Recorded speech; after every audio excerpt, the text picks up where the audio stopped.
Hello, and welcome to the Fighting Moose Podcast. I'm your host and narrator, Jason Hendrickson. This is a podcast where I retell stories, some fictional and some historical, that can be enjoyed by people of all ages. Here we are with another owl story. A lot of nights when I am at home, I go out in the backyard and I listen to the woods to see if I hear anything. A lot of times, I do not. However, I do see eyes shining back at me from the woods when I shine it with a flashlight, and it is always fun to see what is in the trees or close to the ground. I still have yet to find an owl, but I'm pretty sure they are back there. Today, we are going to read the story, The Owl in the Dovecot, which comes to us from the book Animal Chums, written by Jean McIntosh. If I ever do see an owl in my backyard or elsewhere, be prepared, because I'm going to share about that experience. Now, let's turn to today's story. I hope you enjoy. Let's begin.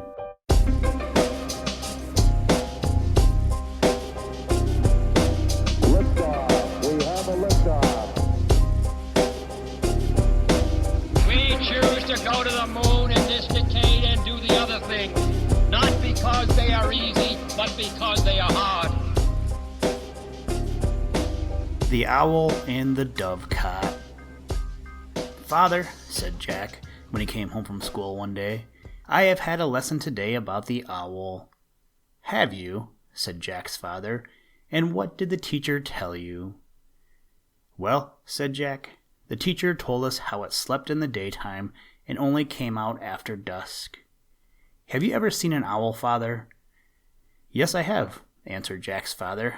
"Come, and I will tell you about it." So Jack sat himself down on the mat before the fire, and Father cleared his throat and began.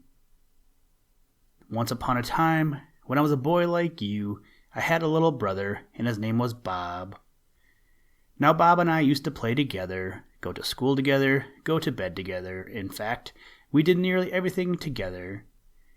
Bob said one day to his mother, 'Mother, I should love to have some real doves. Do please get me some.'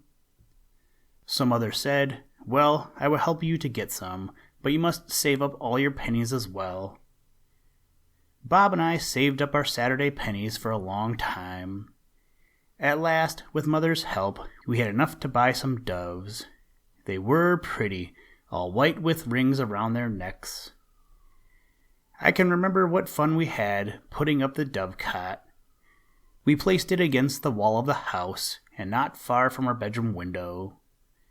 Our house was in the country, and when Bob and I were in bed at night, we could hear the owls hooting and crying to one another. It was a weird sound, and if Bob and I had not known what it was, I think we should have been very much afraid.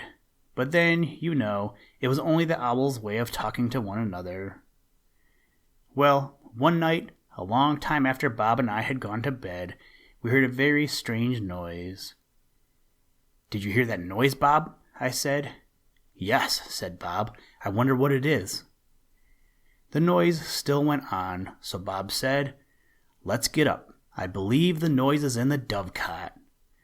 So we both jumped out of bed and got into our clothes as fast as ever we could. Bob picked up the candle, and we ran out, and what do you think had happened? First of all, we saw the door of the dovecot wide open. Bob had forgotten to close it for the first time. There, lying dead upon the floor, was one of our pretty doves. By this time, Father and Mother came rushing out to see what all the noise was about. They brought a lantern, and we looked inside. The other doves were trying to hide in the corners or cling to the wire netting in a great state of fear. At last, we could see a great dusky owl crouching on a box near the roof. Its feathers were all ruffled up, and its great black eyes staring at us as it kept rocking to and fro. Then it lay down on its back and pretended it was dead. All at once, it got up in a great rage, struggling, scratching, and flapping its wings to try to escape. "Let us carry the box to the summer house," said Bob. So we took the box out with the owl in it and carried it to the summer house and left it there for the rest of the night. You see, we wanted to see the owl in daylight. Very, very early in the morning, there came another owl to seek its mate, and when it could not find it, the bird sat upon the roof of the house and called again in very mournful tones for quite a long time. The next morning, Bob and I went straight to the summer house to see our captive. It was now quite quiet, and sat on Bob's hand, letting him stroke it gently. "What shall we do with it?" said Bob to me. "Let us take it to the old tree in the field," I answered. So Bob put it down near the hollow of the tree, and it shuffled away into the darkness. "And that is the end of the story," said Jack's father. "But why did you let it go?" cried Jack. "Well, the farmer does not like people to kill owls, as they eat up the mice that do harm to his cornfields."